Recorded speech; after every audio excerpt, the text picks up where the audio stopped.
কৈলাস পর্বতের পাদদেশে অবস্থিত দুটি হ্রদ মানব সরোবর রাক্ষস তাল কিভাবে একে অপর থেকে এতটা আলাদা? কি রহস্য আছে এর পেছনে? নাকি পুরোটাই মহাদেবের চমৎকার? একই অঞ্চলে থেকেও একটি হ্রদের জীবন এবং অন্যটিতে পুরোপুরি শূন্যতা। বিজ্ঞানীদের কাছেও একে বিস্মিত।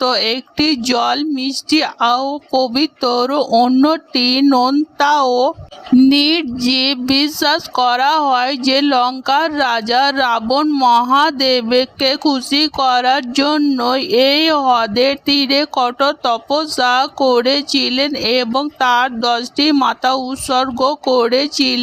তাই একে রাবণ তালাবও বলা হয়ে থাকে। মানব সরোবর গোল এবং পবিত্র, যা সূর্যের প্রতীক। রাক্ষস তাল অর্ধচন্দ্রাকৃতি এবং একে অশুভ মানা হয়। কিন্তু দুটি হ্রদ পাশাপাশি অবস্থিত হবার পরেও কেন একটি হ্রদের জল মিষ্টি আর অন্য হ্রদের জল নোনতা? কেন একটি হ্রদ শান্ত আর অন্যটিতে ঢেউ দেখা যায়? তার কোনো সঠিক ব্যাখ্যা বিজ্ঞানীদের কাছে নেই। সবাই বলো হর হর মহাদেব।